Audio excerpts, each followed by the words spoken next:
Merry Christmas, sir! Merry Christmas din. Ihatid mo kami sa bahay ni na Ali. Kung bago ka pa lang sa channel neto, ibang kwento ni Ate Jane, istorya mo, ikwento ko. Huwag kalimutang pindutin ang notification bell at subscribe po.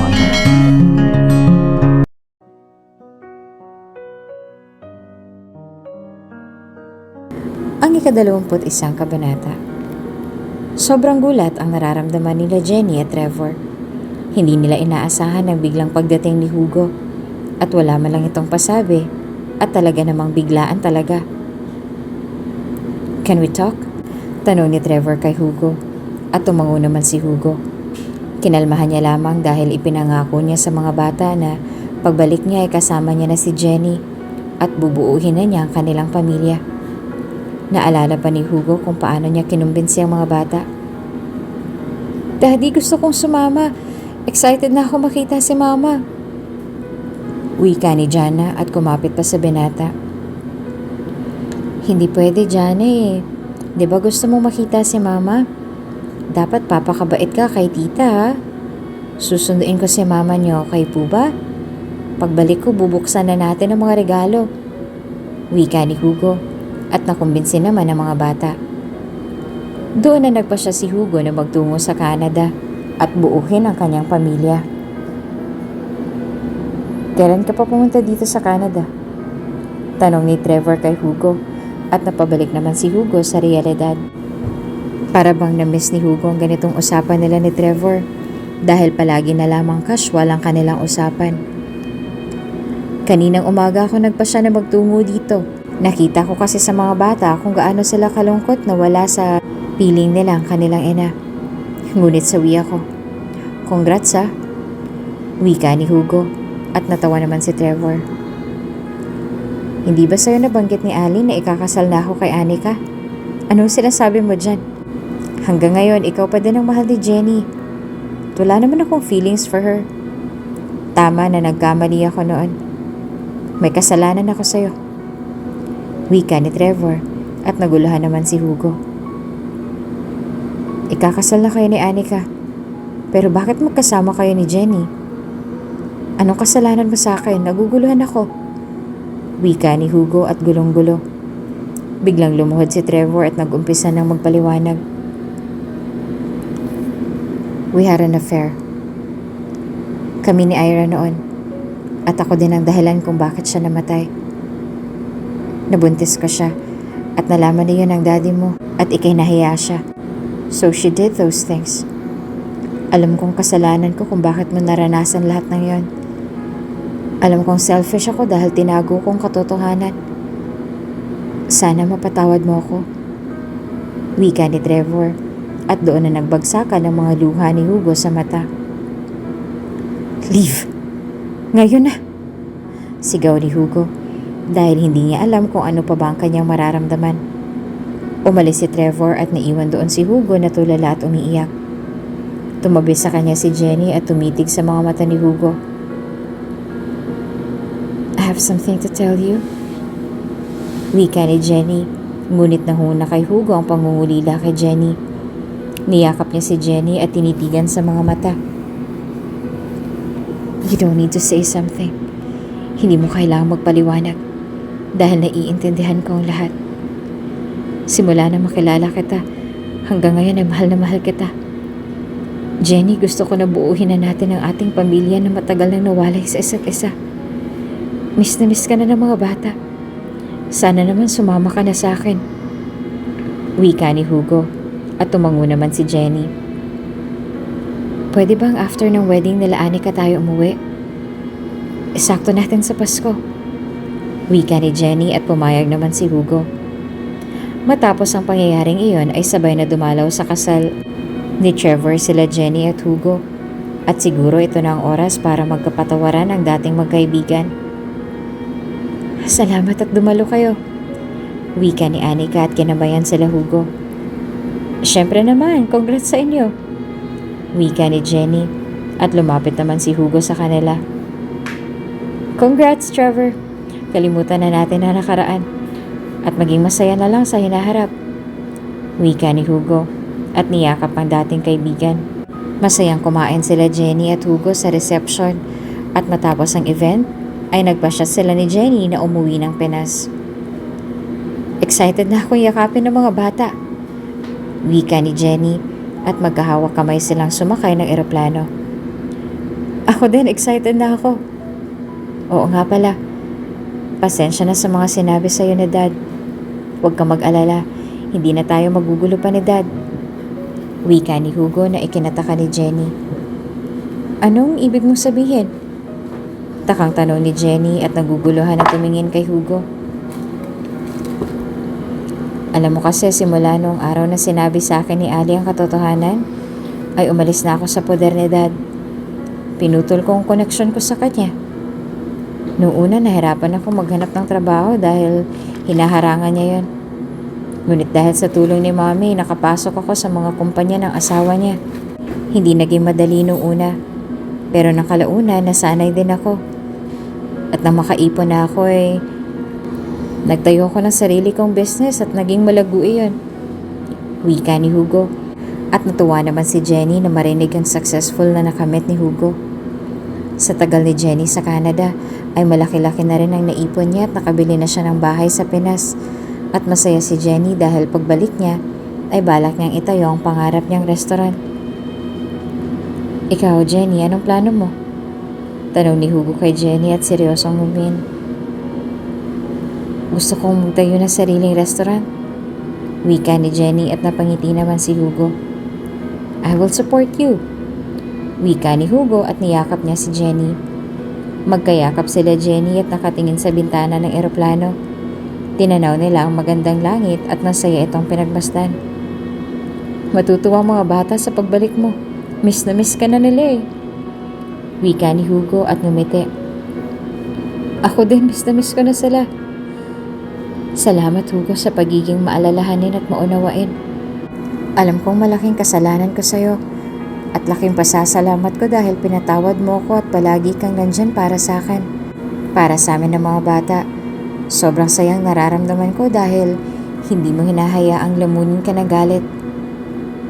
Masaya ako na ako ang babaeng napili mo. At masaya ako dahil ikaw ang naging ama ng triplets na kahit na hindi mo alam na ikaw ang tunay na ama ng mga bata ay ginampanan mo pa din yon. I love you, wika ni Jenny at naiyak na. It was okay. I am proud that you're that girl that I love. At ikaw ang ina ng 3 mga anghel na anak ko. Masaya ako kasi pinalaki mo mga bata na magagalang at mapagmahal. Tama na nga ang drama, wika ni Hugo at hinalikan si Jenny sa mga labi. Ilang oras ang binahe nila Jenny at sa wakas ay nakarating na din sila sa Pilipinas. Excited na ako, wika ni Jenny at sinundo sila ng personal na driver ni Hugo. Merry Christmas, sir, wika na driver ni Hugo at matamis na ngumiti. Merry Christmas din. Ihatid mo kami sa bahay nila Ali, wika ni Hugo at pinaandar na ang kotse. Ilang minuto na biyahe lamang ay narating na nila ang tahanan nila Jenny. Daddy! Sigaw ng triplets nang makita nila si Hugo na bumaba ng kotse upang buksan si Jenny ng pinto ng kotse. Napahinto ang mga ito na makita si Jenny na bumaba ang kotse. Mama! Naiyak na sigaw ng 3 at patakbong nagpunta kay Jenny at niyakap ito. Miss na miss ko na kayo. Umiiyak na wika ni Jenny at niyakap ang kanyang mga anak. Ate! Umiiyak na wika ni Ali na kalalabas lamang. Saktong Pasko nang dumating si Jenny sa Pinas at sabay nilang dinaos ang Pasko ng magkakasama.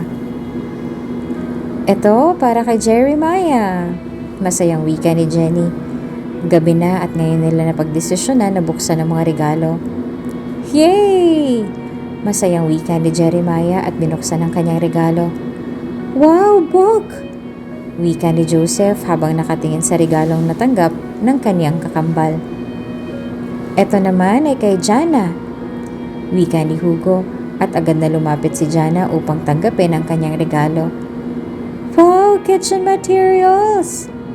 Wika ni Jana at niyakap ang kanyang mga magulang.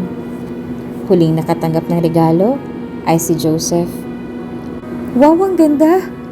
Wika ni Joseph At dahil nakatanggap ito ng isang eroplanong laruan at mga gamit ng piloto, masayang-masayang pamilya. Natanggap naman ni Ali ang isang cellphone na Infinix. Hala, salamat po! Wika ni Ali at masayang-masaya. Para bang kompleto na ang lahat. Ngunit hindi pa nabubuksan ni Jenny at Hugo ang regalo para sa kanila. Ito yung sayo, Mami. Si Daddy ang bumili niyan. Wika ni Joseph. Bit-bit ang regalo para kay Jenny. Buksan mo na, ate! Excited na wika ni Ali. At doon na nga binuksan ni Jenny ang regalo. Isa ay yung kwintas na mayroong disenyong diamond at may kasama itong singsing. Ako na magsusuot. Wika ni Hugo at isinuot ang kwintas kay Jamie. Ito palang regalo ko sa'yo, actually couple yan. Wika ni Jenny at hindi naman maunawaan ni Hugo iyon. Nang buksan ni Hugo ang regalo na ibinigay sa kanya ni Jenny, ay doon niya napagtanto na kapareho ng regalo niya ang nabili ni Hugo. Sa Canada ko yan binili. Couple yan, kaso sabi nung tindero doon ay may bumili na daw ng kapareha. At luckily, ikaw palang nakabili. Wika ni Jenny at napangiti naman si Hugo. Masayang-masaya sila sa gabing iyon. Ngunit hindi maalis sa isipan ni Jenny ang kanyang nakaraan at si Hugo ay hindi din maalis na hindi maalala ang kanyang ama. Matapos ang Pasko at dumating na ang bagong taon, makalipas ang ilang buwan ay kaarawan na nila Hugo at ng triplets. Anong plano mo, Kuya Hugo? Tanong ni Ali. Ngayon ang kaarawan ni Hugo. Maging ang triplets sa si Jenny ay nakahanda na ng sorpresa para kay Hugo. Ngunit kailangan ni Jenny ang tulong ni Ali upang hindi makahalata si Hugo. Wala akong plano. Nakalimutan nga ata ng ate mo eh. Wika ni Hugo at halatang malungkot ito. Busy lang siguro si ate sa trabaho. Di ba nga po magbubukas ng restaurant? Wika ni Ali. Ngunit lingid sa kaalaman ni Hugo ay may hinanda pala si Jenny para sa kanilang kaarawan. Yung triplets nasan pala? Kaninang umaga ko pa sila hindi nakikita ah. Wika ni Hugo at nakakahalata na.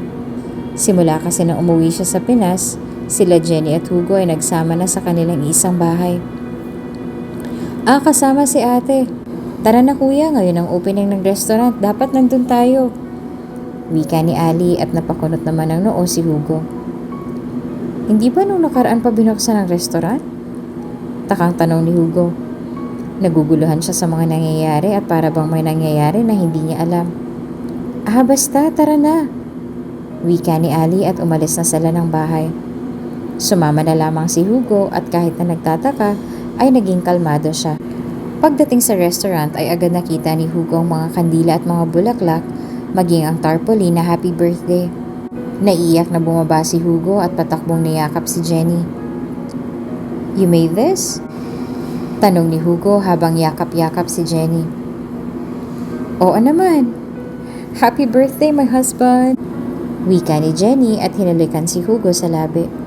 Masayang idinaos nila Jenny ang kaarawan ng kanyang nobyo at ng kanyang mga anak. Simula din nang dumating sila Jenny sa Pinas ay hindi na nagsayang pa ng oras si Hugo at niligawan niya si Jenny at kalaunan ay sinagot din siya nito. Para bang ayos ng lahat, ngunit hindi pa tapos ang masasayang araw na iyon. Hindi nagpatalo si Hugo sa sorpresa ni Jenny sa kanya at naghanda siya ng isang dinner doon din sa lugar na yon. Ikaw naghanda nito? Naiiyak na tanong ni Jenny sa kanyang nobyo. Oo naman. Naisip ko kasi na ang dami na palang nangyayari at masaya na tayo. At isa na lamang ang kulang. Wika ni Hugo at lumuhod sa paanan ni Jenny. Will you marry me? Can you be my wife? Forever for the rest of my life? In ups and downs? Please say yes. Wika ni Hugo. At doon naglabasan ng mga guest sa oras na yon at sumisigaw ng yes. Tumango naman si Jenny at nagsalita. Yes, of course. Handa na ako maging asawa mo at makasama ka sa hirap at ginhawa. Wika ni Jenny at isinuot na sa kanya ni Hugo ang diamond ring. Habang nagkakasiyahan, ay biglang may bisitang dumating. Tia Rosalita? Tawag ni Jenny nang makita ito na nakatingin sa kanila. At dito nagtatapos ang ating kabanata. Ano pa kayang mga hadlang ang kanilang daraanan bago tuluyang makapagpakasal? Abangan sa susunod na kabanata. Kung bago ka pa lang sa channel neto, ibang kwento ni Ate Jane, istorya mo, ikwento ko. Huwag kalimutang pindutin ang notification bell at subscribe button.